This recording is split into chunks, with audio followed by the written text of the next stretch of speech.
Recently, AEW wrestler Swerve Strickland called out WWE's Booker T for being a sellout. Basically bringing up the Vince McMahon skit where he said, what up my N word, and basically used that to explain how Booker T is a sellout. Now, before I go into this, I would like to highlight Swerve Strickland's wife, a white woman, Booker T's wife, a black woman who's not mixed. And this is just yet another example of a pro blackity blacks that try so hard while they have white spouses. This is a typical thing that happens. And again, I'm saying this not really in defense of Booker T because he's an idiot pro black as well. I mean, that's what you get when you bring diversity into something. You get women and minorities crying about victimhood. But at least with Booker T's pro blackiness, he's doing it while with a black woman. Where, the blatant hypocrisy and divesting yourself while trying to play the black card makes you more pathetic than the pro black that's actually with a black woman and all his kids are so called black. But again, this is what you get with these types of people. And that's why I prefer wrestling when it wasn't hip hop centered and trying to push diversity because it brings ruin to every single thing. Now, wrestling has been sucking since the blunder that was the WCW invasion angle. So it's not like it's been good, but it's guaranteed to be made worse because them centering on diversity nonsense. And, Swerve Strickland is saying all this stuff about Booker T and Vince McMahon, even though he worked hard to make it into the WWE. That's the thing with these people.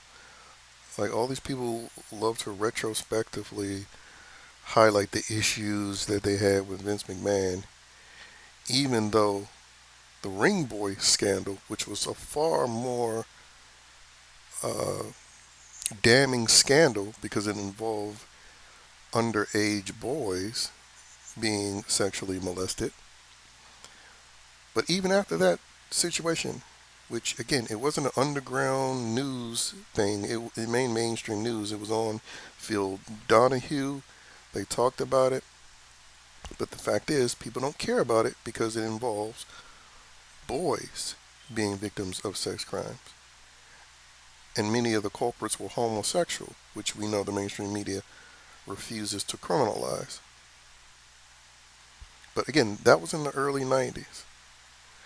And people still consumed WWE and still fought to work in the WWE after that fact. But now they want to play this virtual signaling game after Vince has been removed over a woman who's clearly a high priced, high paid ring rat who mysteriously has no internet presence. So it really just looked like a coup from a Hollywood agency, which now owns it. It just looked like a coup from a Hollywood agency that wanted to remove Vince McMahon. And if you know anything about Hollywood, we know they don't actually care about sexual predators. I mean, they're literally the house and shelter for pedophiles in Hollywood. But anyway, Swerve Strickland, he is the type that is spewing all this diatribe about who's a sellout and how pro-black he is because that's what's mainstream. And I can guarantee you, if his time is ever done, or when his time is done with AEW and Tony Khan, he's going to be calling him a racist too. Because that's what Negroes like this do. You know, and quite frankly, this is why, black wrestlers, especially nowadays, it's really a bad investment. Because all they're going to try to do is defame you publicly if they don't get the push that they think they deserve, even if they don't have the personality that deserves a push. Because Swerve isn't helping AEW at all. I first saw him in MLW when I was watching that because I actually liked the, you know, handful of wrestlers that they had. That's when MJF was there, Hammerstone. That's when you had the New Hart Foundation where Brian Pillman Jr., Bulldog's son, and Teddy Hart. They had a nice little lineup. And I remember him coming out to some popular song. And he was decent, but he most definitely wasn't one of the personalities, because that's the key thing, personality, that drew my attention to that promotion. And right now he's getting overpaid.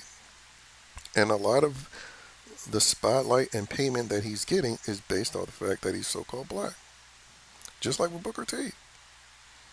I mean, yes, he had a lot of talent, but they were filling diversity quotas back then. And him being black did play to his advantage. And now, again, the fact that he had talent, not just in ring, but a personality, helped him even more so.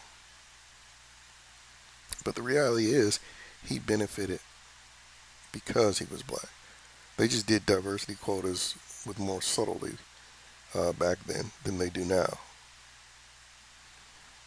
But again, going back to Swerve, calling Booker T that, and you have to remember, he called him that on vladtv, which a lot of pro-blacks have deemed being a fed. You know, he's a anti-black fed, getting black people locked up. So he can't even commit to the persona of being pro-black because he's doing interviews with Vlad. But as we know, if you have any awareness of pro-blacks, they're constant hypocrites. So like they'll call somebody a racist or call something racist, but then try to work with that very same person or organization.